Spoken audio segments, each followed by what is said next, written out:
and welcome back, LLGs. Thank you for hanging out with us here during the break. Hope you had a good one. Those of you guys who have been sitting in through the break, hopefully you guys got some snacks or something to drink or some refreshments during the time away. We're back. We're going to be doing a focused discussion here for a little while. Actually, with that in mind, let me turn this music down. It was very loud. There we go. Welcome back. Ah! Cloud, Lilith, how was your guys' break? What'd you guys do? Hey, Jen. Pikachu. Yen, what's going on? Welcome back. Hey, Yen, I'm gonna get to your question first, because I saw that you, or your answer to the question of the day first, because I saw you responded to it earlier.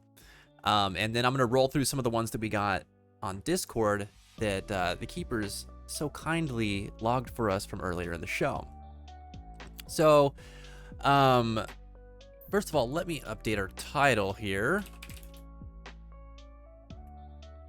There we go. And so this is the portion of the show, those of you guys who are newer here, where we hang out, talk about the question of the day, focus in on just connecting with each other and sharing our stories in more meaningful ways. Not that we obviously can't do that while we're gaming too, but I like to have this time to just, really connect and focus on each other instead of trying to like bounce around, multitask and things like that. So just real quick introductions, because I know we have some newer folks in here today. So those of you guys who don't know, I am a certified peer specialist. So peer support is my profession by trade. I got certified in the state of Pennsylvania, and basically what that means, the work that I perform is I work out in the community and assist people who are in recovery from mental illness and co-occurring disorders, and I assist them with putting together like goal plans and building recovery pathways together. And I just sort of support them with where they're at in their life and help them get to where they want to go. And so I like to bring that type of vibe here too, where when I'm live, I'm very much interested in hearing about your guys' lives and things that you're going through. And so, I'm very familiar with talking with people about some difficult times in their lives, supporting people through that, or even just hearing about, people's struggles and things like that. This, again, I said it earlier in the show, this is a safe place. This is a place where you can open up and express yourself without fear of being judged, or being treated differently, or unkindly. So everybody in here is supportive of that idea too. So if there's ever anything you feel the need to share or to talk about, if you're going through something that you would just like to express and get off of your chest, you're more than welcome to do so here, and we'll support you the best way that we know how. A disclaimer, this does not constitute as a substitution for professional mental health advice or therapy. I'm not a psychiatrist, I'm not a psychologist or a therapist. I am not the person who's going to be able to give you answers to what it is that you're going through, but I am all for hearing you out and being there with you through some of this stuff together while we talk about this on this channel. And as a reminder too, this is a live channel, so what you share here, it's recorded, it's broadcast. So keep that in mind whenever you do share. I want to say that just because I think sometimes, people get worried about, being compromised in some way, and that's totally understandable. But I just want to throw these, disclaimers out there before we break into, some more of the focused discussion. Kind of give you guys an idea of what we're all about, what boundaries we can't cross, and what we're willing to do here. So again, thank you guys for being here and for being so open and honest with each other. I appreciate it very much, and I know that everybody else in the chat appreciates you showing some courage and opening up here today too. So without further ado, why don't we discuss some more about the question of the day and see what's going on with you guys this week too. We've already had some great responses to this question, which is, do the personas we adopt when interacting in social spaces help us connect with others, or do they cause us to feel lonely? So as I said earlier, I was going to start this discussion here today with Yin the Winter Wolf's response. And Yin answered the question by saying, a loaded question this time. My answer is both. My persona I put on around y'all has gotten me to connect to y'all, but sometimes my outer persona has pushed people away. However, I do believe having a group of people where you can show your true self, as that can get you close to the people or to people. For example, me being my true self around my close friend has now got me where I might be dating him in the future. This is the part one of the question, or a question response. The part two of the response is, also another friend I'm close with, me and her can talk about anything or just vent, because she knows this is the, for lack of a better term, real me. So personas are double-edged swords, in my opinion. What a wonderful response. Yeah, this again is another one of those responses that I think it just hits the idea right on the head. It is a double-edged sword, right? It's something where you can use the persona to connect with people and reach out to people. Like Yin says, they're able to come here and their persona allows them to talk with us, to connect with us.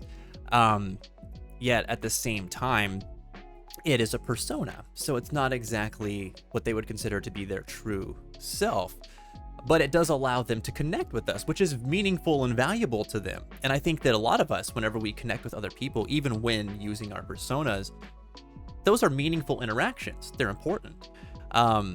They're no less valuable than the deeper level, authentic connections. They're just meaningful in a different way. And then, yeah, when you're being more authentic with a person, you can be yourself and be more comfortable, just like Yin is with their friend. They can vent and they know that they're going to be okay just being themselves. So the double-edged sword comes in where it's like, of course, when you're using the persona a lot and connecting with a lot of new people or people that you kind of keep at arm's length, again, those interactions being meaningful. But if you focus on just keeping that distance constantly and using that persona constantly, you can face, for lack of a better term, somewhat of an identity crisis where you start to feel like you are this persona, or then you recognize that you're not that persona, but you feel like you can't not be that persona around other people that you've connected with because you've only connected with them through that persona. And then it's like, oh my gosh, how'd I get in this mess? I don't want to be around anybody because I hate dealing with this. Just one of many responses to that situation where, yeah, it's easy to do. I've done it. Several people in the chat here have expressed today that they've done it. It's just one of those things that we figure out throughout our lives.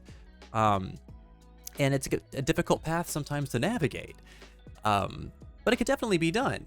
And so, Yin, I appreciate your insight in acknowledging that, yes, this is a double-edged sword, but it does have its uses, and there is something good that you can get out of it, too. Your answer being both. I agree with that. Yes, it is both. That's how I feel about it, too. Again, I want to point out that, I will agree with several of your guys' responses here, but that's me just saying I understand where you're coming from, and I kind of feel similarly. There are no right or wrong answers to any of our questions here. So whatever your truth is, please feel free to share it with us. Again, thank you very much for your response. This is a great one. Panda, what's going on? Welcome back. So we've got some more question of the day responses here, and several of you guys have answered a lot already during the show, so we've gotten to talk about a lot of them. If you have anything that you would like to add, or anything that, what we're talking about right now makes you think of, feel free to share. I'll be more than happy to acknowledge it and hear about it and add it to the discussion. Prince, what's going on, man? Welcome back home. It's good to see you, buddy. So we're going through some of our responses here. And Cloud answered this question a little bit earlier, saying it was a pretty lengthy response, so we wanted to wait until this portion of the show to jump into it. I think we touched on it a little bit, but I just want to read out his answer here too. So Cloud says in response to the question, today's question is interesting in the context that I think it ties back to my submission to the hashtag introductions on your Discord server. So introductions being the channel on our Discord server, which if you haven't joined our Discord yet, what's going on? Jump on over there. We'd love to have you in the server and get to connect with you there in between streams throughout the week. Right now, we're only streaming once a week, so it's a great place to connect with your friends that you make here and to get more out of the community in between the shows. But anyway, continuing on, Cloud says, I think that living as an action is sharing unique experiences with others. At their most ideal and purest, those experiences are things that could only manifest between those involved. Without people changing in context to the other people around them, our lives would be the same moments on repeat, and the ways we react could be invariably the same. It's the context other people add to our lives that bend us into new perspectives, to experience new things, and that makes life life. In your words, I think it's the only way to connect. Yeah, sharing perspectives and allowing each other to learn from one another through each other's experiences, that's the best way to connect. It's hard to connect when we don't allow ourselves to open up to that. Yeah, what a great response. So I want to point something out here that I really like, which was that Cloud's kind of saying that the personas that we're adopting are in and of themselves being used to challenge the way that we already are. And when he says that, you know, without that, we would invariably be the same person, it sounds to me like if we didn't feel the need to use these personas to connect with other people, we would never have the opportunity to grow, change, and adapt throughout our lives through our interactions with other people, because we would just always be ourselves and just be the same. Authenticity is awesome. But I think that this response sort of highlights a little bit more, just like Yen's response, the value of these personas and utilizing these personas, which is something that, you know, I'm not always thinking about. I'm always trying to think about how can I be more authentic, because I feel like I've spent a lot of my life hiding behind personas. And therefore, as a result, I haven't really given a ton of thought. I've given some thought, but not a lot of thought into the value of those personas. And this is another one of those responses that I think highlights that. Yeah, when we use our personas, we're challenging ourselves to be different than we already are.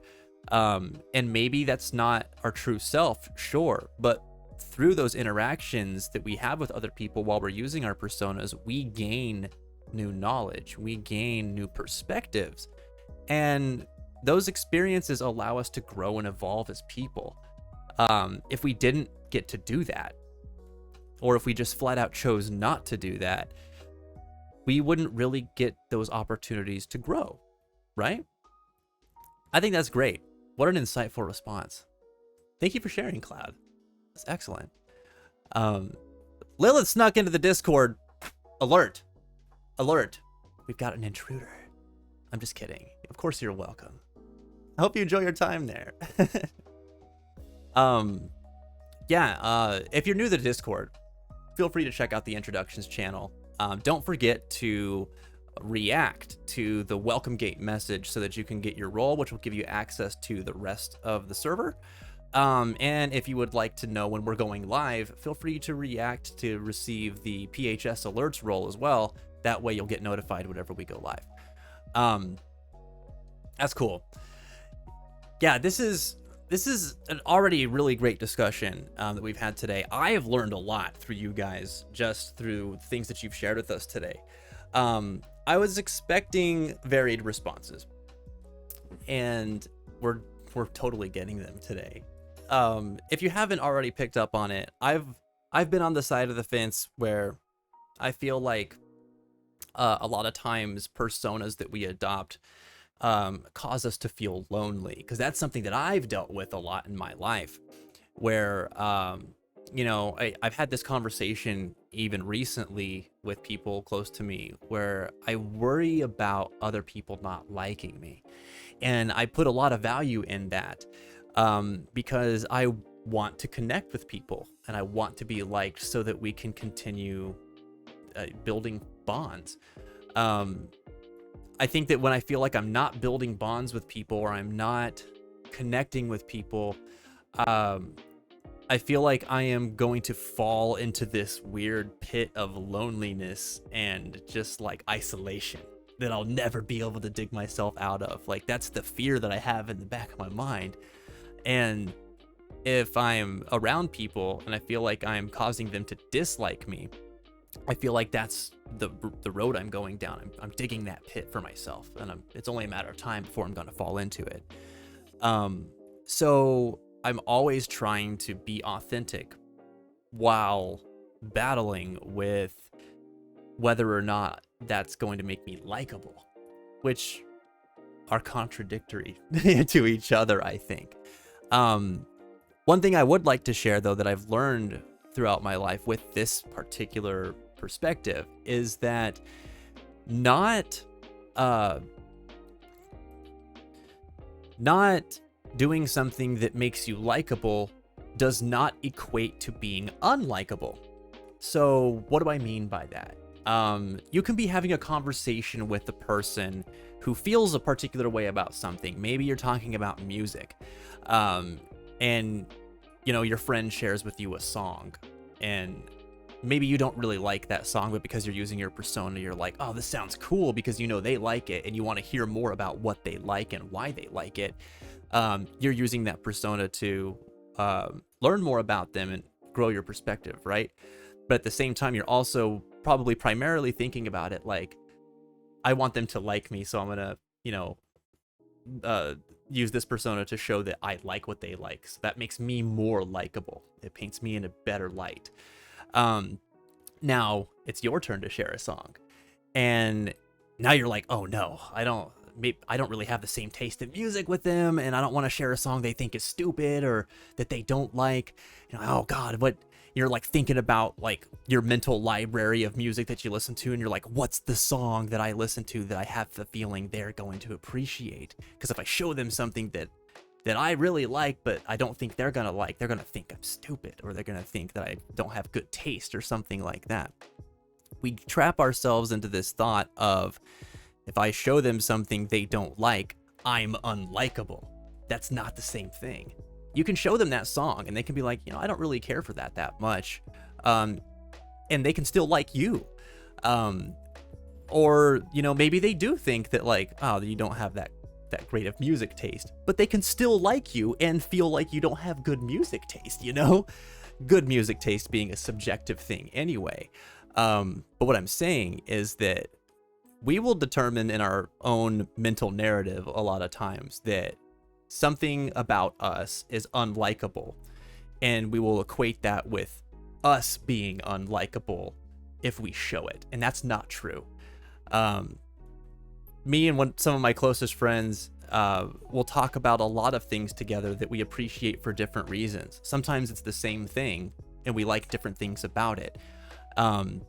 Sometimes we like something that the other person dislikes, but we talk about that and learn the differing perspectives from each other, and we like that about each other.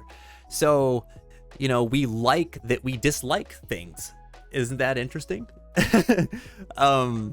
So I guess the moral of that story is, be kinder to yourselves, give yourselves some more credit for who you are, and appreciate that you don't have to always try to make yourself likable to be liked. Sometimes the qualities that you think would be unlikable can make you more likable whenever you just like let it out and be authentic. And also, to the earlier responses, authenticity is not the only way to connect with people. Your personas can also be used for that too, because it is kind of a double-edged sword. It's about balance, you know? Don't fall too much into one side. Don't rely too heavily on authenticity. Don't rely too heavily on using your personas. I would suggest trying to balance those two things. And maybe that's the key to us feeling more comfortable in our own skin. Maybe.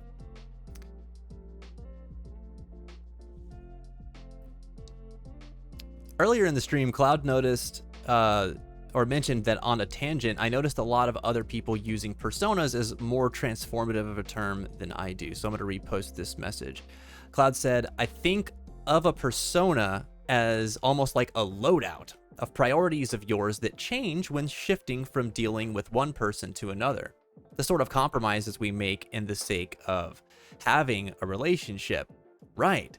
So this is, the personas are, in the eyes of Cloud, viewed as a loadout. They're different tools that we have in our arsenal that we will apply as the situation around us changes. The situation being, for the context of this conversation, the personalities of the people that we're socializing with. That's a good way of looking at it. I like that. It's pretty cool. Lilith says, I think I put on a front in front of people because I'm afraid I'm going to be judged and not liked, and it's more so when I meet new people. Yeah, the anxiety surrounding meeting a new person is great. Even for the most gregarious person, I think there is some level of anxiety that they will feel meeting someone new. I've also talked with people who get excited about that prospect where they're like, oh, I love meeting new people. And I asked them, like, why? They're like, because it's like a clean slate. I get to decide who I am when I meet that person, and I can give the first impression that I want to give them. I can show them, like, I can kind of choose the path on what things I will show them about myself first, and in what ways. And, you know, excuse me. And that's like a new opportunity to try relationship again, you know, to try and build a relationship again, I mean. And so that can be exciting too. And I've felt that before. I think that is fun. And it kind of sounds egocentric, and this take, I think, is for all intents and purposes. However, it's, you know, just playing the devil's advocate here. It's just one side of it. That's not saying that that's the only thing that a person would be enjoying about forming those new connections. They're not trying to be subversive or manipulative. It's just that, you know, it's like whenever you're playing a video game and, you know, like we mentioned Dark Souls earlier. You're playing Dark Souls and you go into a new area and you're like, oh my God, what's going to happen? You're like really wary, and you're trying to make sure that all your equipment's in order and your weapons and your armor are repaired, and you've got like enough Estus flasks so that you can heal if you get like jumped, and you're like super aware, right? Your senses are heightened.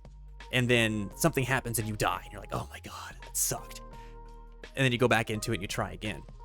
It's like meeting new people is that new opportunity to try again and try and form this relationship better, or at the very least differently than you have formed relationships in the past.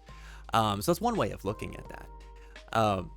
And so, you know, that's cool. That's a good way to learn about yourself and continue to grow and adapt, you know, which is part of, you know, what makes life really beautiful, having those opportunities and allowing ourselves to grow and adapt.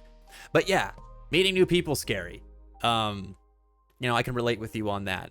I meet new people pretty regularly with my job. And in fact, last week I just got 2 new clients. Every time I get new clients at work, I have to make the first phone call to schedule an appointment. Sometimes it's an intake. So we're going to be doing a lot of paperwork, which everybody hates, and I know that. And so now I'm going to be like, hi, I'm Chris. Nice to meet you. I'm going to be helping work with you for the next however long. When can we schedule to meet so that I can put you through paperwork hell? And I'm just like, oh, I don't like the sound of that. Like, I don't want to do that. And so I get nervous, you know? And so it creates this situation where, like, so I don't call them right away, you know, like I'll wait a couple days sometimes, because when I think about it, it just makes me really anxious and I don't feel prepared for that phone call. And there's other times where it's like I'm meeting the new person and I'm like, Hi, I'm Chris. I know you've been working with so-and-so for a long time and you really like them, but guess what? Now you're working with me and it's new and you don't know what to expect and you're going to be anxious about that. And I know it. So when can we meet? You know, and I'm like, oh God, well, I don't want to do that either. But then what ends up happening, of course, is that like I meet these people and we start to build rapport and we end up having most of the time pretty good connections. And these appointments end up being something I look forward to every week. That's almost always the end result. So why then am I so nervous about these things up front when I know what could come from it? Because I'm still wondering, but what if it goes wrong? What if it's terrible? What if I suck? What if they suck? You know, like there's always that fear. It's an unknown thing. It's the fear of the unknown, right? Causes anxiety. It's totally normal.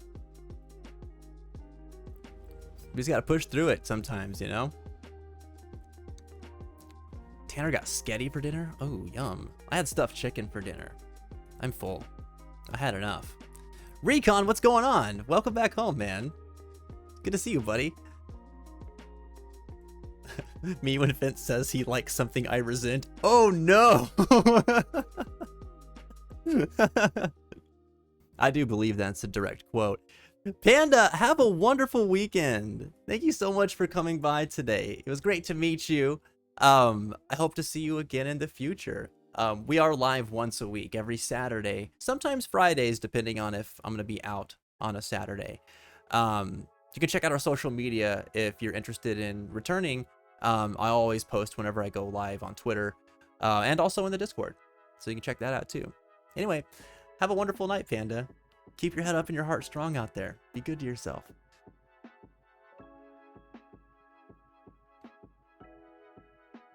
I've never played a video game. Please use a different simile. No, I won't. I can, but I won't. Tanner doesn't even play video games. I also tend to really overthink things as well, says Lilith. Man, join the club. You came to the right place today. Every time you send a message, I'm like, man, this person is in good company here. Not just me, but so many other people here have expressed that they do and feel a lot of the things that you've expressed today. I am a chronic overthinker. So much. I'm always overthinking everything. I've gotten better at it over the years in terms of like managing it and not, you know, getting stuck as often, but I still get stuck. It's just, it's a thing, you know?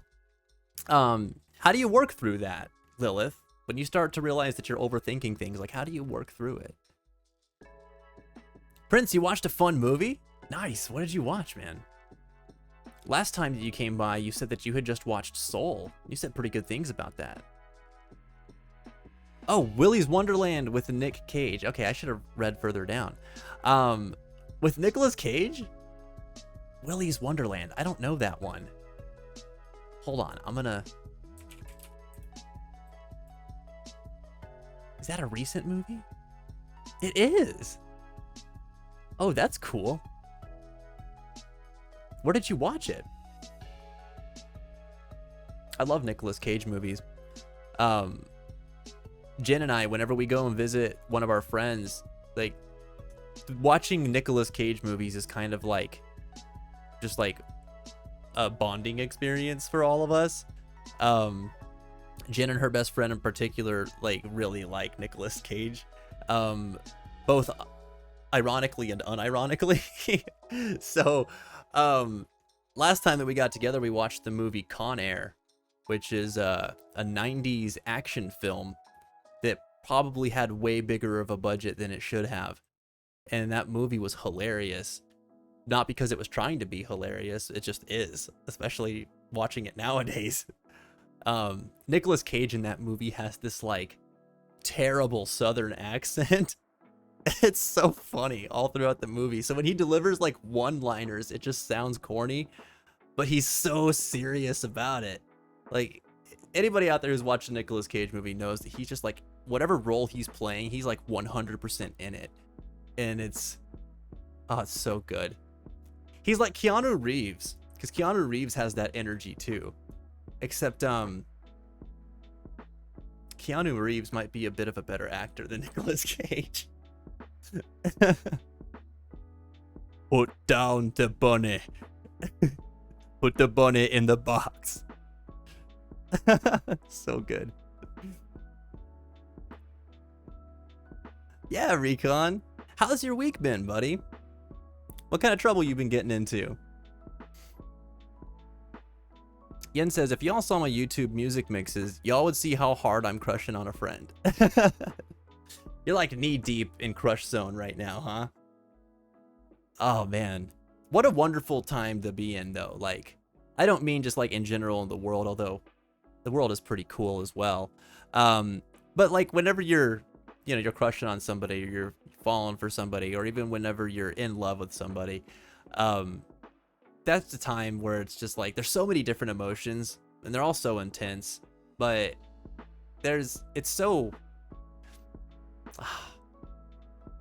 it's hard to find a word that quantifies all of what that experience is, but it's one of the most beautiful things about life, in my opinion.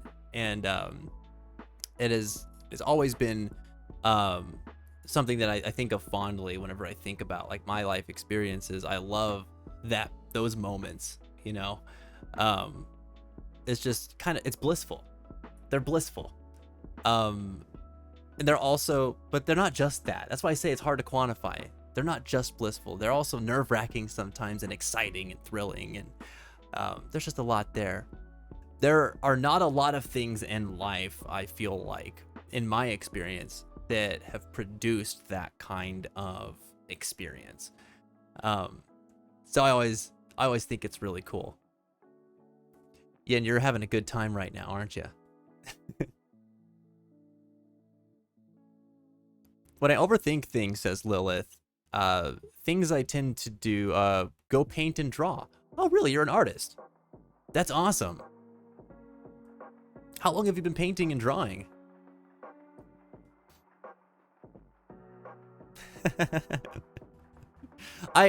Listen, I would watch Con Air again. I'm just throwing that out there. That was an enjoyable film. Nick has absolutely no lines in Willy's Wonderland. It's basically just ugh and oof. Are you serious? He's got like a near dialogueless role in Willy's Wonderland? Isn't he like the leading man in that? That's excellent. Dark Warlord Hacks, he lives. I do. Welcome back. How you doing, Hacks? It's good to see you. Happy 4th of July weekend. How's it going? Oh, you're trying to get your Shadowbringers relic done, Recon. Oh, you'll get it. You'll get it. That's what you've been working on all week?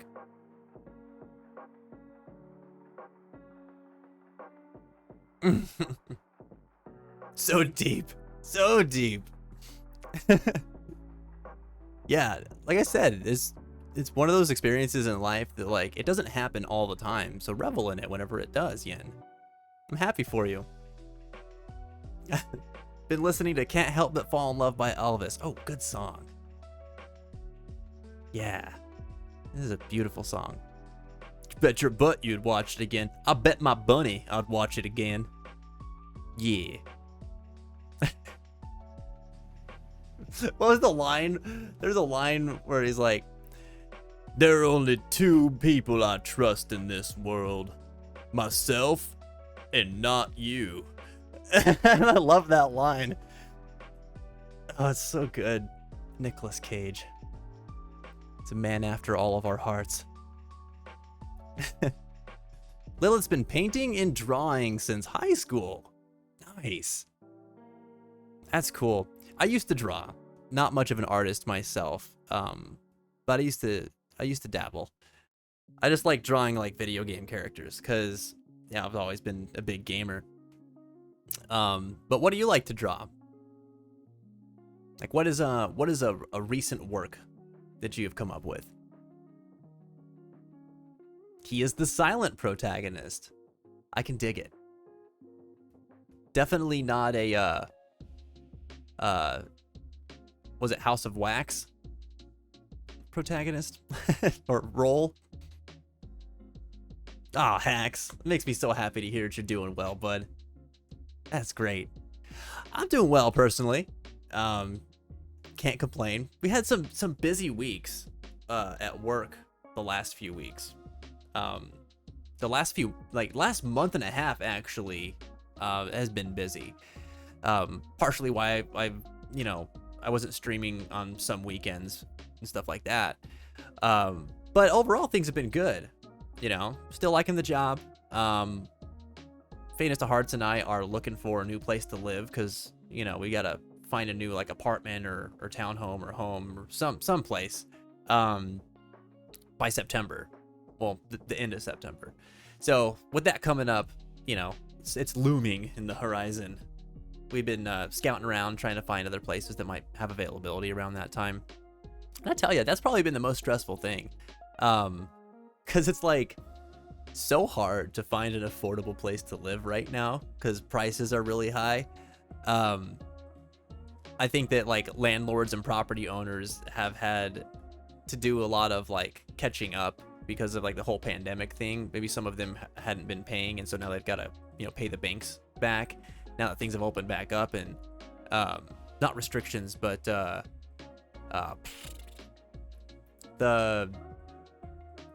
I don't know, the thing that let them not have to pay up front whenever bills came up and stuff, those have ended. So the trickle down effect of that is that people who are trying to rent or buy now have to kind of make up the difference of that. So rent's going up, new property value is rising, and at the same time properties being sold for over what the value is, so it's hard on buyers and stuff like that. So it's a not great time to be looking for a new home. But other than that, things have been going pretty good on my end. Been playing around, dabbling in some more music, so that's been fun. And I picked up the new Ratchet and Clank too, which that's kind of what I've been putting a lot of my my gaming time into. And that's been fun. I tell you, that's actually a really quality game. I haven't enjoyed playing Ratchet and Clank in a long time. And so I was kind of nervous when I picked this one up. I was like, maybe I'll like it. Maybe I don't really like Ratchet and Clank that much anymore. But I think I'm going to like it. Went out and bought it, and I was like, start playing it. I was like, this is awesome. It's just a good time all the way around. It's crazy how good video games look nowadays, too. It's absolutely bananas. There's a lot happening in that one at one time. Sorry, boss, but there's only two men I trust. One of them's me, the other's not you. Who says that? Just Nicolas Cage. Oh, man. There's a lot of good one-liners in that one. I liked that movie for the same reason that I like, Arnold Schwarzenegger movies. There's just, every time he's in a movie, there's just great one-liners. You know what I mean? Never played a video game. Draw something else. I won't now. I don't do that anymore. Lilith did a really cool painting of what I see my relationship like. Oh, really? That's super cool. Is that kind of like an abstract painting? I love stuff like that. I feel like things like that are very expressive, that there's a lot of meaning put into those that not everyone will see and people will interpret in different ways, but it's so raw for the artist as they're creating it. That's where the really unique work will come in. I think that's cool. That's awesome. If you would ever like to share your art anytime, Lilith, there's a channel for that, and the Discord server, actually. We'd love to see it. It's cool. Oh my, you already found it. Again, I just need to read down further. That's funny. Yeah, staying, not really an option. I mean, it is, but it's not one that we're gonna be taking, and if we can help it. the neighbors are not good here, unfortunately. And it's specifically like our next door neighbors. Unfortunately, like from day one, like literally day one, we have been sort of hearing through the walls like domestic abuse and arguing and fighting all the time. And they're loud. They're not discreet about anything. They're very inconsiderate of the fact that they have neighbors around them, so they like stomp around all the time and are just a huge nuisance when they're not being like concerning. I've called the cops on them once, and other neighbors have called the cops on them a couple times as well since we've been here. And it's just, I think that when you have a long day of work, or when you're working from home, and you're like hearing that kind of stuff, or when you're trying to go to sleep and you're hearing that kind of stuff, it's just, oh my lord, it's triggering for one thing. And it's just upsetting in general other than that. So we don't want to deal with that anymore, basically. It's unfortunate for them, the situation that they're in, but they've kind of made their decisions as far as I'm concerned. So my empathy stops there at that point, and I just want to be somewhere else. And so we're gonna try to make that happen. It's always sad though whenever you hear about these types of situations coming about, you know what I mean? Anybody out there who's ever experienced a toxic relationship probably knows where I'm coming from too. It's just, it's a bummer to see, but it definitely happens. I think your neighbors need to watch more trigger anime and become wholesome. If we could just like set up a TV screen that's just like in the hall, and every time they open their door, it just blasts them with trigger anime, that would be awesome. We would do it. It'd add a whole new meaning to killing with kindness.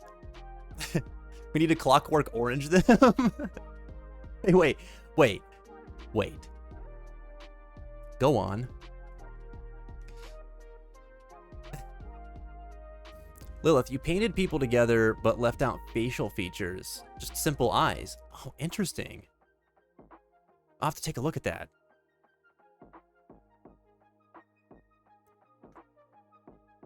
Lilith says, I was in a toxic relationship where he was mentally, physically, and verbally abusive. And he also isolated me from everyone. Dang, that sucks. Oh man, my heart goes out to you. Been there personally. A few other people have also been there and shared that story with us to some degree here too. So, you know, again, you're in good company. Man, that's so hard too. That's like, every time I think of those types of situations, I think of like the advice that people on the outside tend to give, which is almost always just amounts to just leave. And it's like, every time I hear that, it reminds me of, I can't remember what track it is right now, but it's off of one of Eminem's albums, the rapper. I think it was the one, Revival. That's what it was. Where he talks about his relationship, which he does that on all of his records, but he has a line specifically that describes like breaking away from that relationship as like sawing off a body limb, which is a graphic way to describe that. But when you're in that, that's what it feels like. And I remember that feeling. And so that line always stood out to me. And it's always what I think of when people describe this, where I'm just like, okay, people are giving you advice saying, just leave. And what you're hearing is just cut your arm off. And it's like, of course that's hard. You know, like what? That's tough. So, you know, and I've run into that situation, like with other people, like peers that I support, or they're in those types of situations too. And it's served me really well to remember that feeling when I'm supporting them through that, because my natural inclination when I hear about them talking about that stuff too is almost always what I got so frustrated at hearing other people tell me, which was, you can just leave. And then I'm like, nope, not that simple. Like, that is the solution, but it is not that simple. You know, it's a difficult thing. And maybe for some people it is that simple, but I think for a lot of folks, it's very complicated. So anybody who's ever been through that, you know, I feel for you. And if you're in that now, you know, I'll be thinking of you and sending all the good energy that I can. You'll find your strength and you'll be able to get yourself into a better place. Just keep believing in yourself and hang in there. I'm glad that that's their takeaway, Lilith, is that it made you stronger and a better person in the end. Yeah. In my experience, it was the hardest thing that I ever had to do in my adult life. And it was absolutely the most beneficial and rewarding. Absolutely changed my life and made me a better person. Unfortunately, you know, it bled into like the work and the process of me going through that bled into other friendships and relationships and affected, you know, bonds that I had with other people that were important to me in my life too. But, you know, in the end, it all worked out. But yeah, man, sometimes life's just hard and there's no like sugarcoating it. It's just hard. And you just got to know you're going to get through it and give yourself the chance to get through it. Because we all do.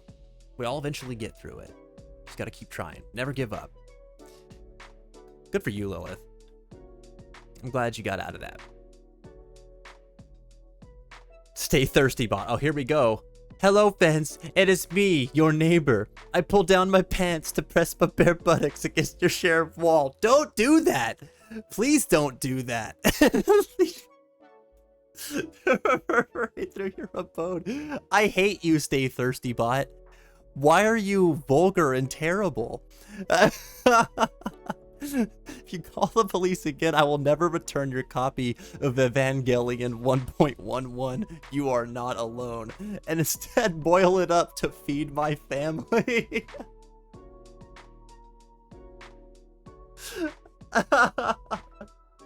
Why on earth?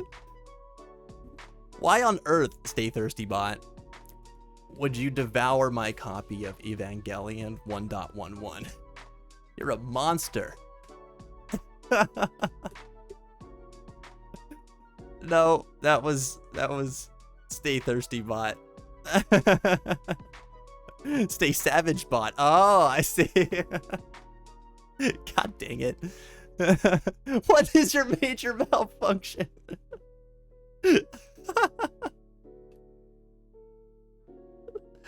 I hate it and I love it so much simultaneously.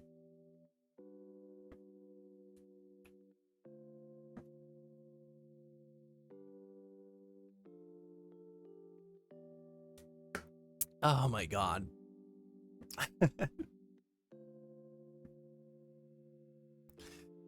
Oh boy, alright.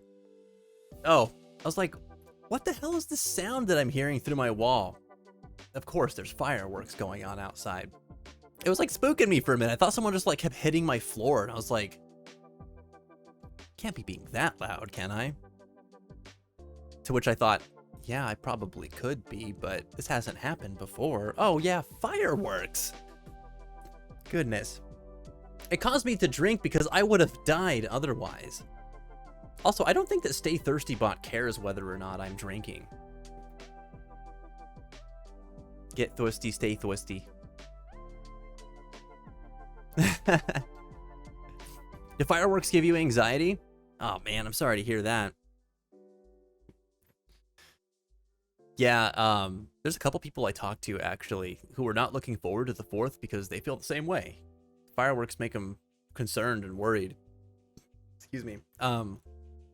To me, like, I grew up, well, I don't want to say I grew up, but I lived for a long time in areas of Albuquerque that, you know, there's a lot of petty crime, and gun crimes were really, you know, rampant in that city. So you got used to hearing gunshots. And so I always think of that whenever I hear fireworks, just because like they sound so similar, you know? So that'll cause me anxiety sometimes. It's never enough for me where I'm just like, oh no, you know, like where it freaks me out or anything. But it does always kind of make my mind jump there. So I imagine if somebody had like, you know, any sort of like big fear tied to that, that would cause extreme levels of anxiety. And other people just, they have a thing with noise, right? But just like sharp, loud noises, just kind of like freak them out. Which I can empathize with that. But more so like inside, like if there's like a loud like clap or bang or slam of a door or something like that, I'm just like, you know, like freaks me out, you know. I get worried. But yeah, it's okay. Everybody's got something. Well, stay safe this July 4th and do whatever it is that helps you like roll through that night. Although I guess it's not just one night, is it? It's kind of like a week-long thing because nobody knows when they're going to get to shoot off their fireworks depending on their work schedule, so they just do it whenever they have the opportunity to. It's the noise for you, Lilith? Oh man, yeah. Yeah, if you startle easily it'll get you. Yeah, Jen can relate. There's so many times, I'm so sorry, Jen. Where I'm just doing something, I'll do something abrupt because I'm just being like a goofball. And because I was abrupt with it, it like startles Jen. She gets like genuinely scared for like a split second. And I'm always like, I'm sorry. I didn't mean to spook you. The fireworks, like that's, by nature, that's what they are. If you're not watching them, then they're always like, oh God, that was so sudden, you know? What's up, Lost? So I typed in chat I was going to be AFK. I come back and I forgot to hit enter. Well, on the bright side, you did type it out. The intent was there. That's okay, man. Welcome back. They can't do it after the 4th where you're at, Lilith? Really? But they do it anyway. Yeah, I don't think that people really care about rules when it comes to fireworks. Right? Like, that's just one of those things that everybody's just like, screw it, do what we want. And then everybody around him's just like, well, of course, it's the 4th. It's 4th of July time. People are going to be lighting fireworks. It's just what happens, you know? After the 4th, my neighborhood looks like a war zone. There's just like scorch marks on all the pavement and like the asphalt everywhere. Yeah. Some of your neighbors used to fire Roman candles at your roof? Are you kidding me? I'll be like, calling the cops right away. Firing off fireworks at my roof. Forget that, buddy. Not messing around with that. Calls it the 12 days of the 4th of July. Yeah. Like clockwork, man. Happens every year. You still wet your roof every year? Yeah, that's like the lesson you learned, right? So that like when people do that, you're not worried about your house catching on fire. That's insane. Can't believe people do that. Your brother got burnt while holding a Roman candle? Oh my gosh. Was it bad? Oh no. Man, that's unfortunate. I hope he was okay. I just had a flashback to like when I lit off some fireworks outside of our front yard where I was living in Albuquerque once. And there was a time where like someone lit a firework and then dropped it and it like aimed right at me and a friend. And I just like, in my mind, I like was pushing my friend out of the way so he would be like, would not be getting hit by the firework. But like I messed up the angle or something, I guess, because I was panicking. And I jumped up and was simultaneously trying to run. So what I ended up doing was just like shoving him out of my way. And like leaving him in the fire zone while I left the fire zone. And they got so mad at me. I was like, I'm sorry, I didn't mean to do that. I was really trying to like push you out of the way. That is not what I did. I don't know what happened. But I was not able to live that one down. They constantly threw that one at me.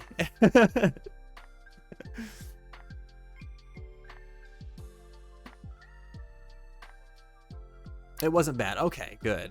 He wasn't holding it out far enough and got his hands. Okay. Yeah. Yep. I feel like that's happened to a lot of us if we've ever done the holding the Roman candle thing and firing it off. When I was little, my grandfather and I used to go out, like, because, you know, living in New Mexico, it's just a big desert. So you could go out away from town in almost any direction. And yeah, we'd light off fireworks. We'd just, like, plant whatever fireworks that were going to, like, launch something in the ground with, like, some dirt. And then, like, light the fuse and let it go. We'd run away and just watch. Obviously, you can't do that in the city. You're not supposed to be lighting the fireworks off in suburbia anyway. But, you know, I guess that's why people hold on to that stuff when they fire it off. Not me. No, thank you. Pro tip, lock your animals up. People like to shoot Roman candles at your pets because they're scum. That's messed up, man. That's ridiculous. Why would anybody do that? Why would anybody fire them off at a person or an animal or anything like that? I guess it's just the simple fact that they can. I don't get it. It happened while you were holding sparklers. Oh, I've done that plenty of times with sparklers. I feel like there's always a risk with sparklers. But they're so cool. You gotta do, like, you know, the fire poi dance with the sparklers. It looks awesome. Ah. Yeah, that's silly. That's so frustrating. Oh, man. I'm proud of you for not doing that, Lost. Thank you. I've been lurking during this, but I've had Roman candle fights before, like a snowball fight. Well, that's not smart. Yeah. Oh my goodness. Yeah, I've never done that. I'm not gonna lie and say that I've never had the desire to do that. I remember being a kid and thinking about doing that. I'm like, you could totally do this. But like, it was really apparent to me why it was not a good idea. So I never actually did it.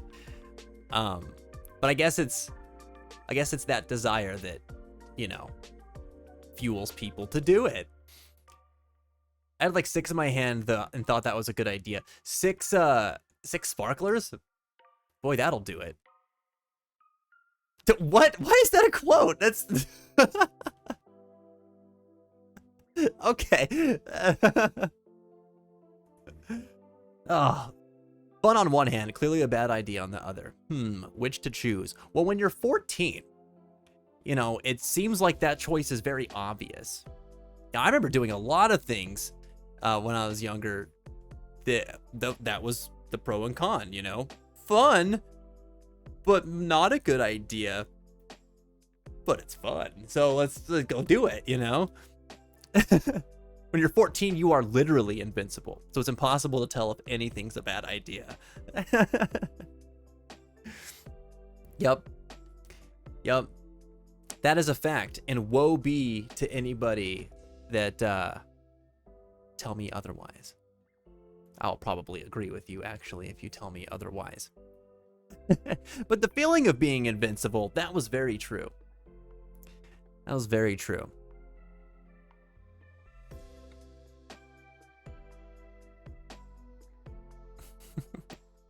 Oh, I don't know why this popped into my head, but I thought I should share with you guys. I started playing League of Legends again.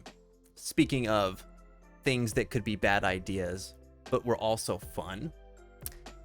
That is one decision that I still made as an adult.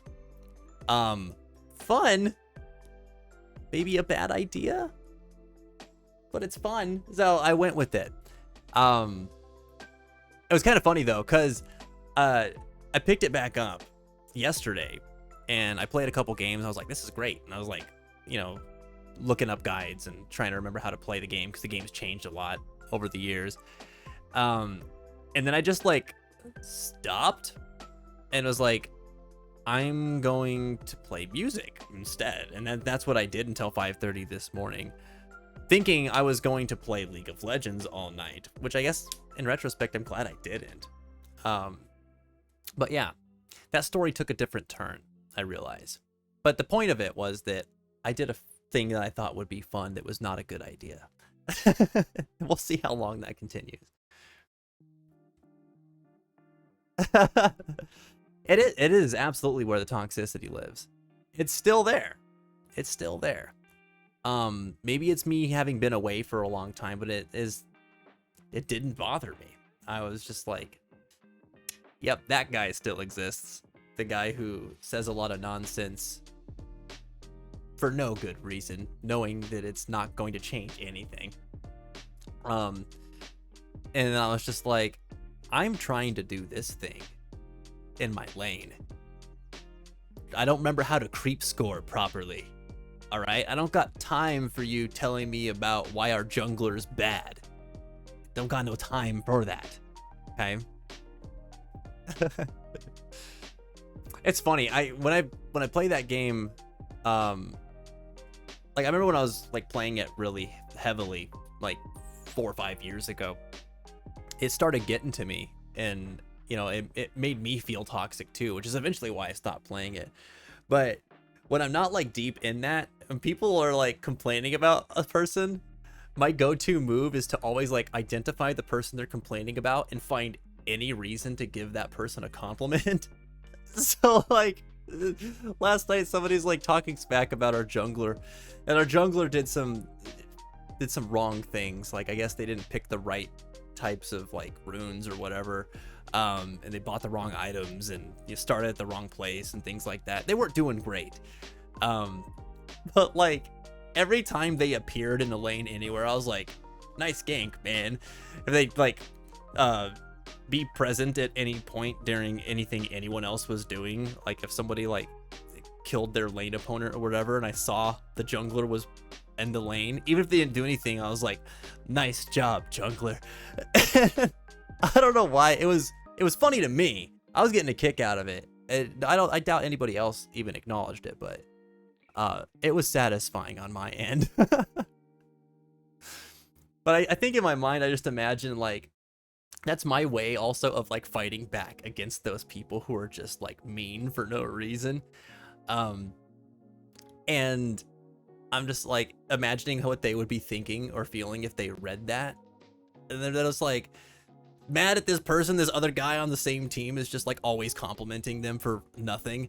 And he'd probably just be sitting there like, ah, what an asshole. You know, like what a ridiculous person. And that thought satisfies me. I don't know. Hey. I'm just trying to feed it, man. Trying to feed. Let me do it. My Twitch name's my League of Legends username, but my friend told me not to play because of how toxic they are to new players.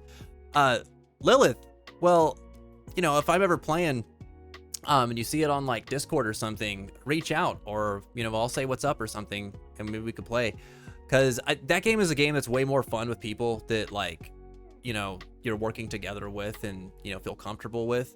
I mean, we just met, obviously, but, you know, as you play games together, things get better. But I know how that is, and I've quit that game like 3 or 4 times, and every time I come back, it's always the same kind of experience as it was when I first started playing, in that I don't always know what I'm doing. I'm making a lot of mistakes. I'm trying to learn stuff, and there's always people that are just like, why do you suck so bad? And I'm like, it's been a while, man. And they're always just like I always hear the thing, or they're like, why did you do this? And I'm like, I forgot how to do this. I'll be like really sincere. I'm like, I actually forgot how to do this. I haven't played in like, you know, 2 years or something like that. And they're just like, well, why did you decide to play this role then? And I'm like, what's the only role that was left? Because you guys called everything else. And they're like, well, why are you even playing the game? And I'm just like, because I wanted to play the game. Like, where are you coming from here? I don't understand. There's all these like illogical arguments because the person's just frustrated with what's going on with you. So, you know, that happens. But you can tune it out. You don't have to pay attention to it. Most of the time, just don't bite. Don't bite that hook. Because that's all it is. It's a hook. They're trying to get you riled up most of the time. Because for some reason, it makes them feel better. I don't know. I think it's one of those things where, like, because it's a team game, if you see someone doing something wrong and your team is losing, it's really easy to blame the person that you see doing something wrong and attribute your loss for that person's behavior. Sometimes it's true, sometimes it's not, but you will almost never see that happening if your team is winning. So it's really just this really human thing where people are upset that things aren't going the way that they want them to go, and they want to blame anything else for why it's happening.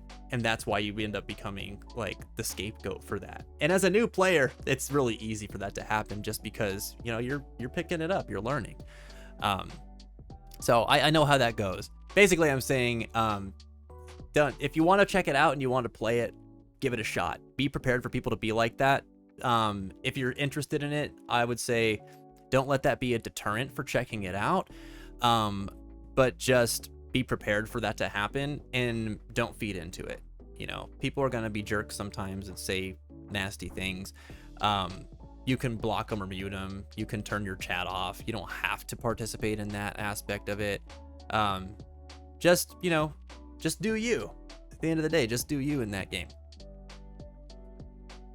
And if it gets to you, take a break. I will say that right up front, because there have been plenty of times where it's gotten to me and I just keep playing for some reason, and I'm like, look back at the next 2 hours, I'm like, why did I do that to myself? Because I'm just so mad at the end of that experience. I'm like, I didn't have to do that. So just don't let yourself do that if that happens. I'm always like, this game's gonna go on for 30 minutes.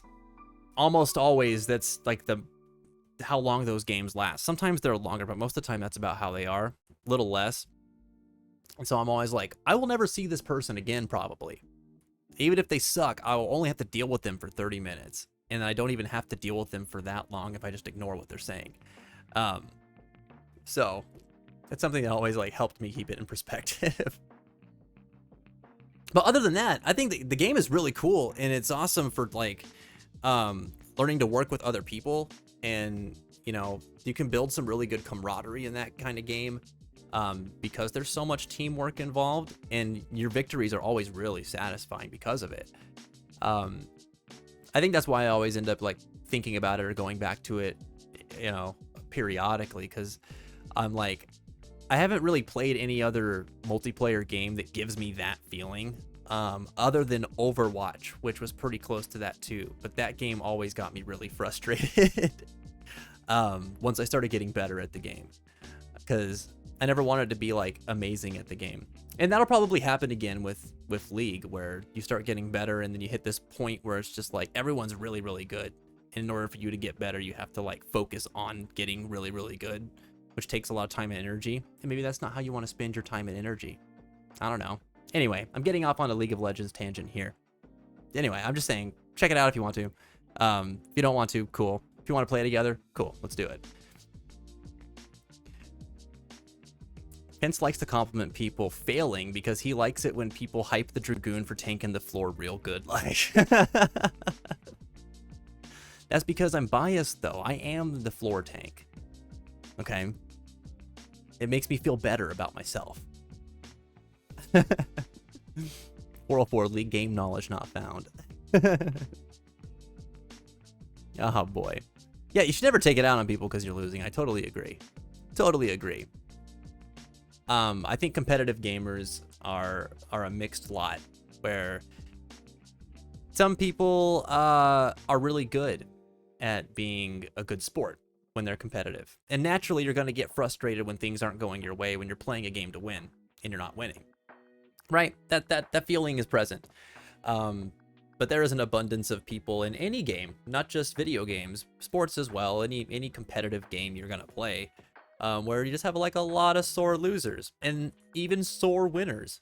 And I think sore winners are the worst, man. When you got a person who's like, we won, you suck. Oh yeah, you can't do nothing. Why do you even play this game? You should never pick it up again. I'm so much better than you are. And I'm just like, shut up. You know, like, you did great. There's so many times where I'm just like, my opponent will win in a game, and I'm just like, that was really good. Good job. And they're just like, you suck. And I'm like, wow, okay. Like, that's a way to respond to that. Oh, man. Yeah. And that's just the people thing, again. So, like I said, I think some people are better at being in a competitive environment than others. Unfortunately, it can bring out the worst in people. I was learning how to play Fortnite on my Switch, and I was getting all kinds of crap. Oh man, I think and this is not just you know, what's the word I'm looking for? It's not restricted to only League of Legends, is what we're learning here now, right? It's like it's games in general that have a competitive nature. You get somebody new who's trying to learn and play, and they're usually trying to do so in an environment with other people who have been playing for a while, which is super common. I mean, how else are you going to learn to play the game that requires you to play with other people who play the game, if you don't get to go through that, like, I'm learning the game process? It's like everybody who just wants new players to skip that and just be proficient at the game already, and they forget that they sucked real bad when they first started playing the game too. So like, I don't know. It's kind of like how I feel about people who, like, they go into adulthood and then they forget what it's like to be a kid, and blame their kids for doing kid stuff, or blame other kids for doing kid stuff. I get that it can be hard to keep in perspective, like, what it's like to be a kid. It is not impossible. And when you're an adult, it really just requires, like, paying attention and asking kids questions, like what it's like to be in their position, like what their experience is like.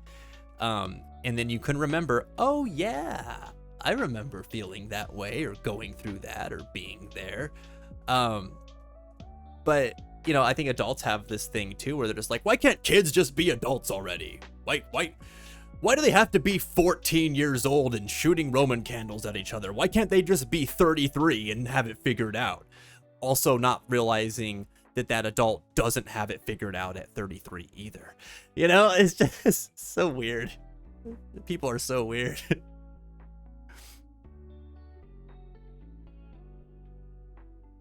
Don't feed, I'm bothered.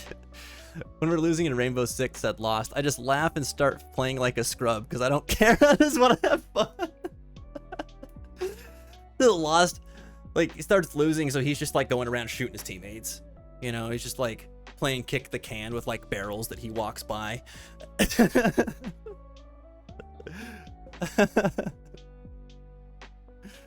Oh, it's funny.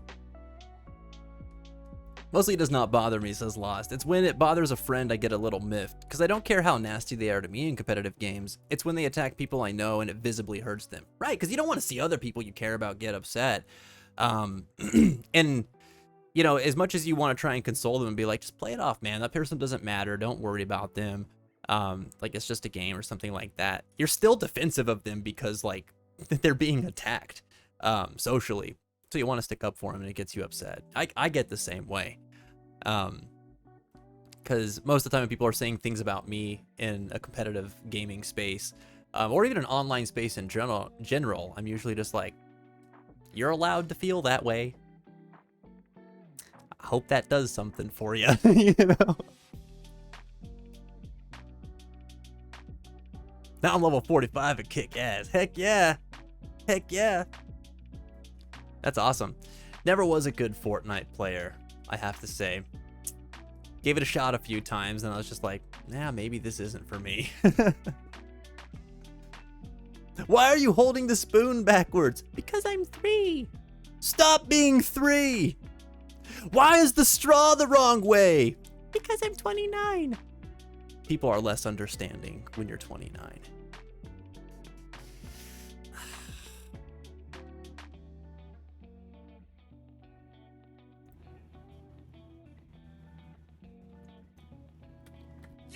You notice my water bottle doesn't have a straw?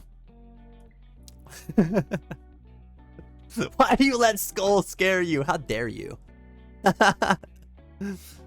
For some reason, on my end, a lot of my audio is a lot quieter than it usually is. I don't really know what happened with that, but Skull was very quiet today, so it didn't scare me.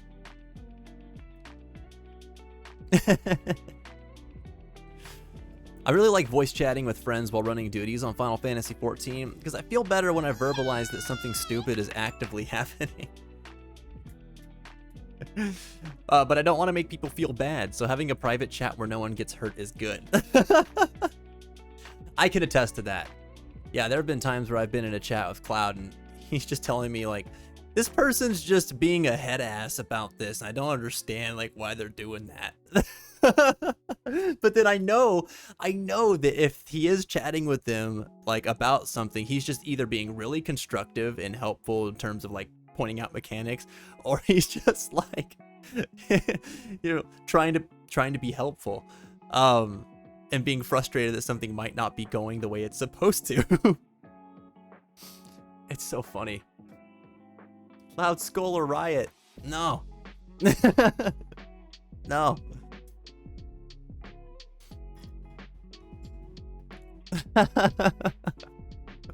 It's the real problem with the hat industry. They just need to start making booty hats. Dude, if they made booty hats, I would buy one for the stream. Just to, and I would wear it whenever someone was being that kind of way. That'd be fun. Have a butt on you, sir. Put a butt right on your head.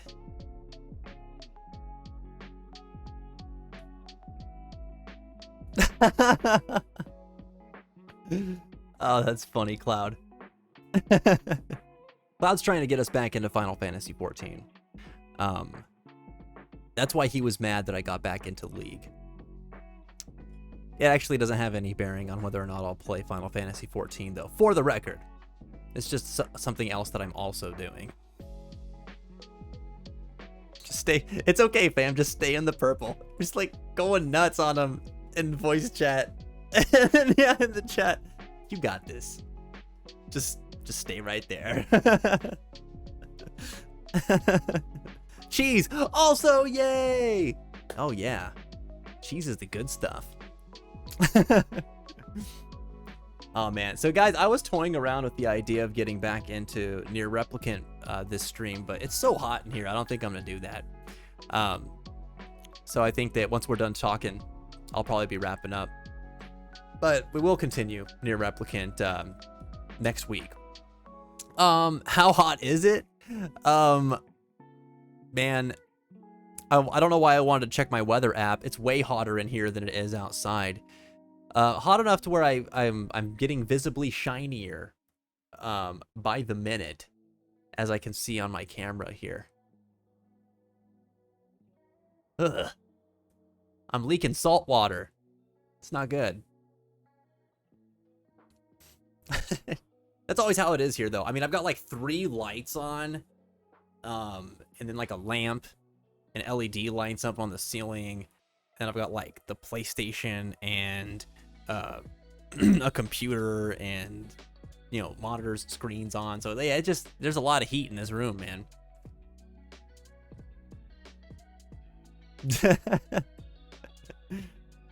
Also, stay thirsty, bot, drilling farts into your wall. Yeah, that adds additional heat, stanky heat. I'm not okay with that.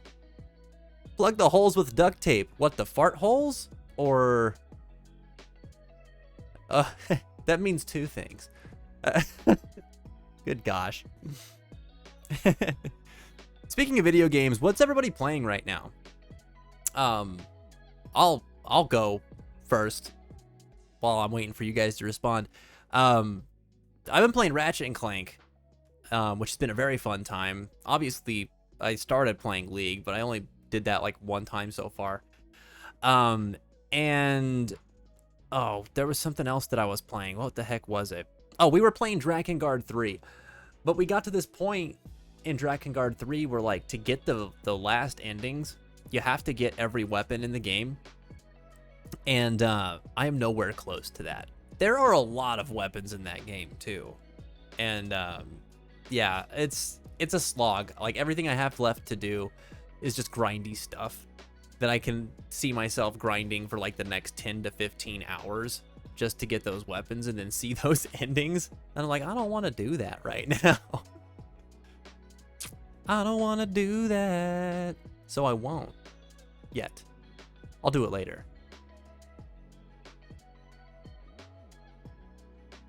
Hell Let Loose in Ark? Cool. That's right. You posted a picture not too long ago about the base that you made for your friend in Ark, right? That's cool. Rainbow Six and Tarkov. How is Tarkov these days? I had another buddy who was playing Escape from Tarkov, and he was really into it for a while, but I know that they were doing some frequent updates and changes to that game. You started playing Final Fantasy X the other day? Heck yeah. That's awesome. That's always a good game to go back and revisit. I've been thinking about doing that myself. Lilith's playing Let's Go Pikachu, Fortnite, and Warframe. Cool.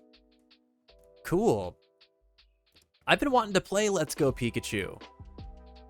That one looked really cool. I still don't know if I would want to pick up Pikachu or Eevee. I haven't really decided on that one. I don't know what the differences are, though, either. So I don't know why I'm having a conundrum with that. But that's always how I am with Pokemon game. I'm like, which one do I get, man? So, but anyway, how is Let's Go Pikachu? I used to play Warframe a lot. Actually, we used to stream it here a few years back fairly regularly. I fell off of that game. I haven't been playing it in recent years. I don't think I'll be getting back into that one either. But for a free-to-play game, it's a very good game. Especially if you like looter shooters. Tarkov has its problems right now. Does it really? Uh-oh. Trouble in Tarkov? Also, played the Neo The World Ends With You demo, and it's like listening to a new metal album. Oh my god! That's something I wanted to do today! Dang it, I forgot all about that. Yeah, I did actually plan to play the demo for The World Ends With You today. Is it very long? Like, how quickly did you get through it? Because, man, I'm so excited for that game. I wish the anime was halfway decent, but the game, like, the original game was very good. One of my favorites. So I'm, like, so hyped for this new installment in the World Ends With You universe.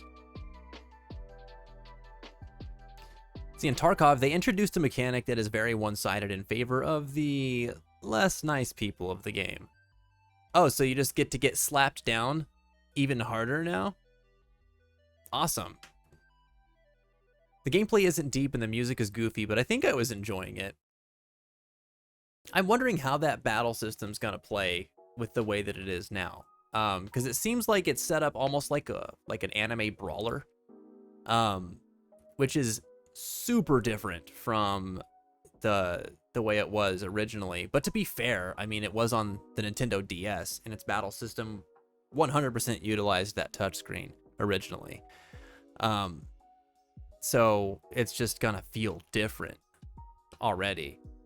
I'll have to give it a check. I'll have to check it out and see what I think about it. I'll have to give it a check it out. Yeah. Lilith's all about first-person shooters lately. I'm gonna go get Let's Go Eevee 2. Oh, really? You're gonna have both of them? Nice. Have an epic Pokemon collection. Get all the Pokemon. Yeah? What's your favorite thing about Let's Go Pikachu? Because, I mean, I've been a Pokemon fan for a long time. I haven't played all the games, but I know that Let's Go Pikachu and Eevee were like reduxes of the original, right? Of Red and Blue. So I was really interested in seeing like how that played. Faintest of Hearts is on ending Sea of Replicant, and she has all the weapons. Oh boy, she's almost done with that.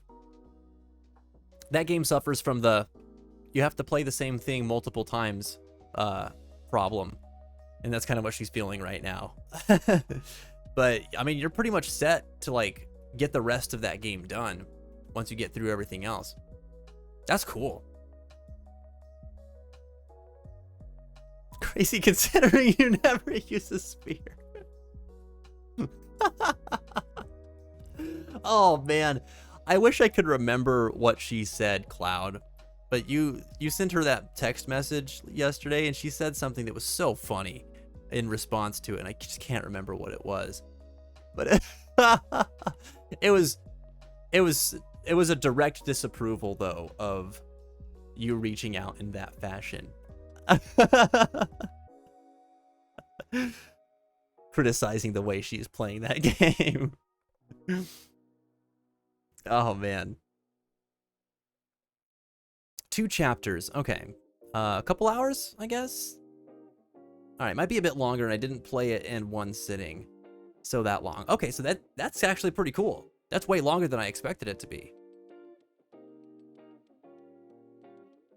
So basically, they've made, in Tarkov, Lost says, they made it so if you're playing a scavenger, scavenger? I don't know the lingo. I'm just gonna read what you say. You play a scav run and you shoot another scav, you lose reputation with with fence. The traitor is a fence. That is. Oh, I started a game. I didn't even know it. Cool. Anyway, so you end up hesitating when you see another player scav, and then they, not caring about the rep, shoot you and kill you. But if you shoot them first because they missed, you lose the rep and not them. That's dumb. I hate that. That sounds like a thing they need to fix right away. World Ends With You gameplay, says Cloud, was one of those things where it definitely would benefit from being on a harder difficulty, but it almost feels like the controls are tuned to need the forgiveness of the lower difficulties, because it seems like some of the movement is loose, to put it nicely. But it's kind of too easy. That's unfortunate. Yeah, hopefully they just fix whatever makes the gameplay like not that accessible, so that they can have that difficulty be more balanced. Kind of reminds me of something that Miles had said when we were playing Nier Replicant last week, where he, I think it was about the new Final Fantasy demo that came out for Strangers of Paradise, where some of the controller mappings might have been put in place to add to the difficulty, which that's not something that any game designer should ever do. They should never make a game mechanically challenging to play to the point where it's like not intuitive to increase the level of difficulty of their game. Yeah, they were kind of all over the place. Lilith said, what I loved, getting Pikachu and the matching outfits. And the battles are pretty easy too. So pretty easy battles. Wait a minute. Matching outfits? Are you telling me that you can dress up your Pikachu? Why do I not have this game? You played Yakuza Kiwami this week. Oh, awesome, Prince. I've been curious about that one. Did you like it? There's one thing I don't like about it, though, is the responsiveness and the fact that it's just easy to punch air. Oh. Oh, freaking keyboard. That's okay, man. I got what you meant. Yeah, Yakuza Kiwami, that's like a remake of the original Yakuza, right? That makes sense, because I think that game came out on the PS2, so I imagine it feels a bit dated. I heard really good things about all of the Yakuza games, though.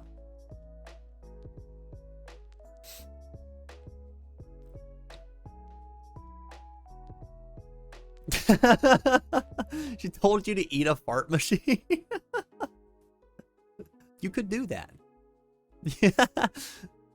You have the power to do that. That's a way worse way of putting it. PG-13 is not always better. We are learning today. Oh man. Oh my god, that's so cool that you can dress up your Pikachu. Oh, I want to do that. That's the coolest. I can post a picture of me and my Pikachu in matching outfits. Please do. I would love that. Yes. Yes. In the gaming hub. Prince beat Yakuza 0, but near the end I just had to play it on easy. Did that game get really challenging? It's kind of like an arcade beat 'em up style for the combat, right? This is me asking as a person who has never played Yakuza. Speaking of Yakuza, has anybody played the spin-off games or spin-off game Judgment? Because I was interested in that too. It looked pretty good. And they're getting ready to come out with a sequel to Judgment. And that looked very good. The combat gets hard. Okay. I'll have to keep that in mind. Oh, really? What are some of the interesting things you heard about Judgment, Cloud?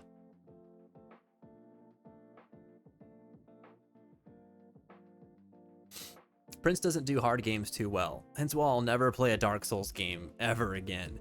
I imagine that, you know, playing hard games would just be a very frustrating experience for from what you've told me, Prince.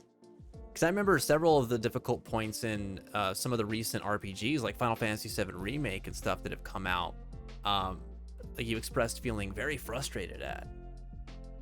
Do you feel like difficulty makes a game inaccessible for you? And if so, do you feel like games could benefit in terms of accessibility from having differing difficulties to play them at? I've always been of the mind that, like, for the longest time, I wanted to play a game on hard mode all the time. That was my default. Back when I used to have way more time to play video games, where I could sit there and do the trial and error for as long as I needed to. I love that. I love working past the frustration and getting to that point of success after I learn how to do something well through, you know, those repeated like mistakes. But I don't have as much time to do that now. And so I've come to like appreciate games that they're not as difficult to play through than they're not more difficult than they need to be. And I've also found a new appreciation for games that let you change the difficulty on the fly. I think that's awesome. You know, because a lot of times, you know, before you had to change your difficulty, like you could select your difficulty at the beginning and then that was it. You could never change it later. More and more games let you change it in the middle of the playthrough now, because sometimes it's like you change your mind partway through for one thing, and other times you start playing through the game thinking it's going to be hard, and maybe it is at first, and then you get better at the game and you're like, okay, I need this to be more challenging so it keeps me engaged, so you want to ramp up the difficulty. But like, you know, sometimes you run into those situations where you're like, everything's going smooth, the combat and the gameplay mechanics and everything, they're manageable and balanced, and then you hit that part of the game where it's unbalanced, and for some reason just a particular enemy or maybe a boss is just like so excessively difficult that it's like the curve is just so tight all of a sudden, so steep, in terms of how it ramps up its difficulty, where you're just mad and you're just like, why is it like this? Like I experienced that in Final Fantasy 13, where I got like 40 hours into that game and I ran into this zone that was just so wildly difficult for me for some reason, and I could never get through normal battles, and it just made me so mad I quit the game. I never finished it. And this was like several hours of me just trying to do it different and be better, and I was just like, it was not gratifying to me. So I was like, screw this game. And then I let a friend of mine play through the game and finish my file, and I just watched him so that I could see the rest of that game.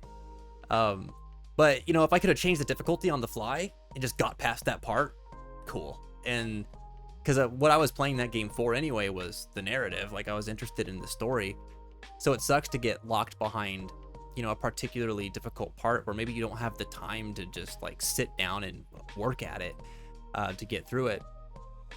I guess the counter argument to that is then, well, that's part of playing a video game. Like if you don't want to go through that, then why are you playing the video game? Just go watch a movie or something, right? My response to that would be, but I want to play the game. And I want to experience this story being told in this game.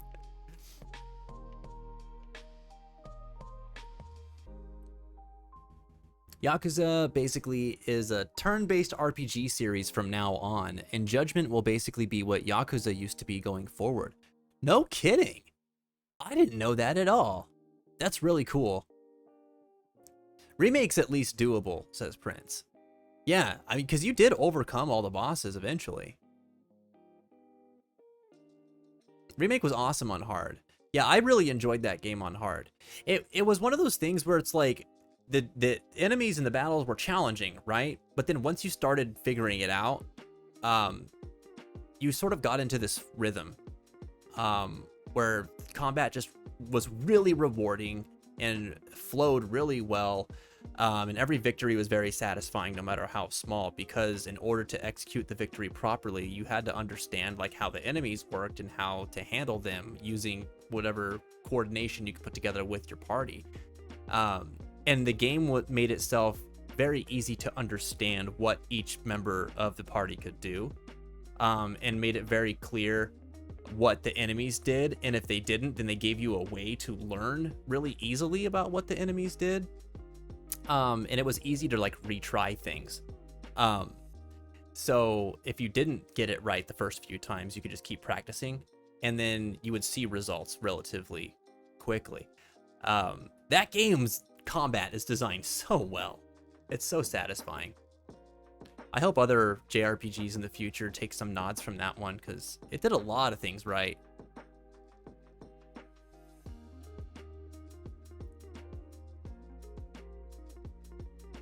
Awesome, Lilith. Thanks for posting those pics.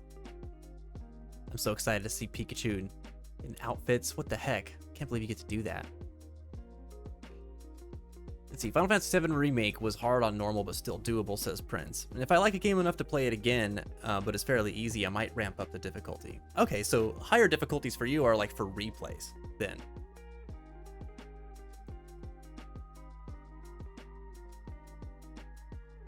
Oh, sweet. Oh my god, awesome! What the heck? Hold on, I'm gonna show these pics. I'm gonna pop over here real quick. I'm backwards now. Hello. I don't know why this always happens. I wish that this just stayed static. There it is. Cool. That's so awesome. What the heck? I did not know you could do that. That's amazing. All right, I want to buy this game right now. That's all it took. That's all it took. I've been eyeballing these Pokemon games for a bit, and all of a sudden I see that you can do this, and I'm like, I need this game. I have to get it. That's cool. I'm really behind on Pokemon, because I hadn't even finished Pokemon Sun and Pokemon Moon. And then I know they got Sword and Shield out now too, and I haven't picked that one up yet either. But goodness, I want this one. I wonder if you can do that in Sword and Shield too. I know they changed the way that like the gameplay a little bit in Sword and Shield.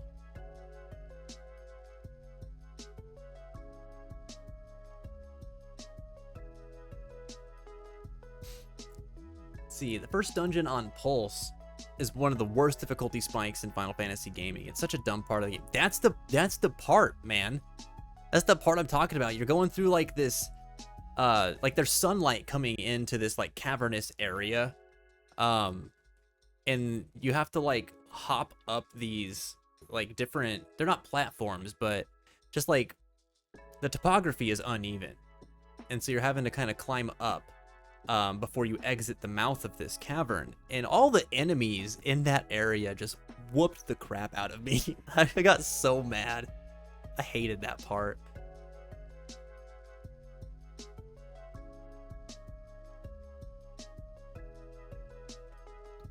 That's you and Kona? Was Kona the name of your Pikachu? I love it. Oh, the Hell House.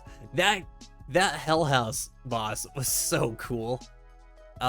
Very challenging too, because yeah, it was like Cloud says, it's pretty strict.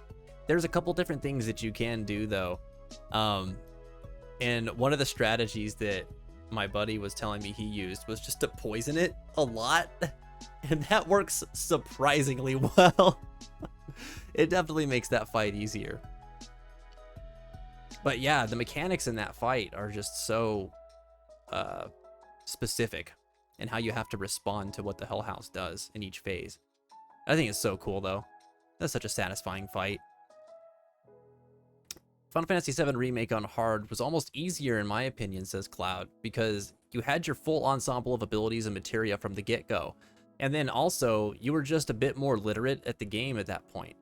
I think Final Fantasy XIV has a similar problem though, where some early dungeons feel wrong because they just rob you of your toolkit. And that's how normal remake Final Fantasy, or yeah, normal Final Fantasy VII remake can feel to me. Yeah, yeah. That game, that is definitely a game where I will never go back to play that game on normal again, after having played through it once. They actually structured even that really well too, because you had to beat the game on normal in order to unlock hard mode. So people didn't just like dive into it like that. So it's cool that that was like the intended experience. I didn't feel like things were really lacking in my first playthrough of Final Fantasy VII Remake on normal, probably because I was learning mechanics. If I had known those mechanics and then tried to go back and play it again with a fresh file, I think that would be really annoying to me. Which, you know, it makes sense with your comparison to Final Fantasy 14, because yeah, that's the thing. When you go back to play these earlier dungeons in 14, you're already knowledgeable of the game and the abilities and what your classes can do and your jobs can do, and now you're having to dumb it down for no good reason. It's just frustrating.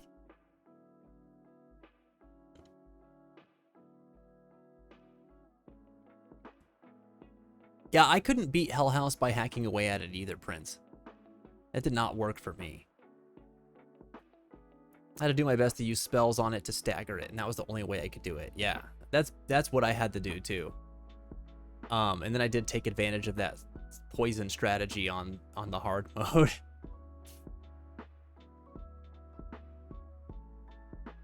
Oh, you post the Pokemon collection. Cool. I'll be checking that out during my downtime, Lilith. Thanks for sharing.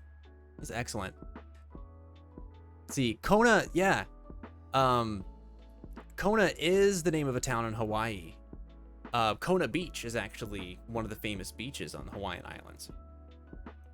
I only know that because my mom worked in the travel agency or travel industry for a very long time, and the company that she worked for the longest amount of time specialized in vacations to Hawaii. So she actually got to go to Kona several times. That job, I think, like taught her to love Hawaii a lot. It made her realize that was her happy place, and now she lives there. So that is pretty cool. It's funny that you mentioned that too, though, with Hawaii specifically, because I would think that you would name something that, like in Pokemon Sun or Moon, because those games are based on the Hawaiian Islands. Like what is the name of the region in that game? Cannot remember the name of it right now, but everything locale wise in Sun and Moon is based on Hawaii, which is really cool.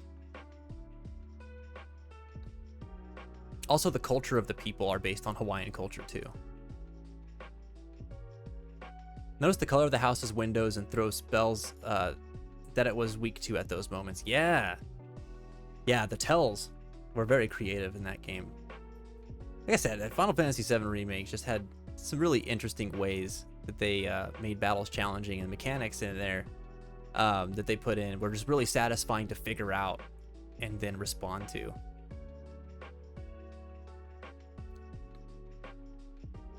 You also have one named Hilo. Oh, perfect. Living your best Hawaiian life. For some reason, when you said, and now she lives there, reminded me of South Park when they say Butters is a native Hawaiian. Really? That's a reference I can't say I get. I hadn't seen that one. That's funny, though. I'm actually going to follow Faintest of Heart's lead here, because I'm starting to burn up. So I'm going to let you guys go and have an excellent rest of your 4th of July weekend. But thank you guys so very much for tuning in today. I hope you guys enjoyed the show. New faces, just to let you know, we are live every Saturday, once a week, at 5 p.m. Eastern Standard Time. So if you want to find out when we're going to be live, sign up for the PHS alerts in Discord by reacting appropriately to the welcome gate message. And you can also follow us on Facebook, Twitter, or Instagram at FinceChild LLG. Twitter is where I post my going live announcements there. So, you know, next week when we come back, we'll be playing some more Nier Replicant, and we'll have a new question of the day for you. And I look forward to continuing to share our stories together and, you know, just learn from one another. You guys had an excellent amount and quality of responses today. So thank you all so much for those of you who shared and not only expressed yourselves, but allowed other people to learn through your experiences and your stories during this show. That is one of the biggest things that I think that we can get out of this experience here. And I think is the thing that really sets this channel apart from other channels. I think it's a neat way for all of us to be able to connect and come together in this age of parasocial relationships where we don't always feel seen by the people that we devote so much time to. So thank you guys for allowing us to connect two ways here. I think it's awesome. All right, guys, have a wonderful week. Keep your heads up and your hearts strong, and we will see you next time on Fence TV. Till then, be good to yourselves, be good to each other. I'll see you later. Ta-ta.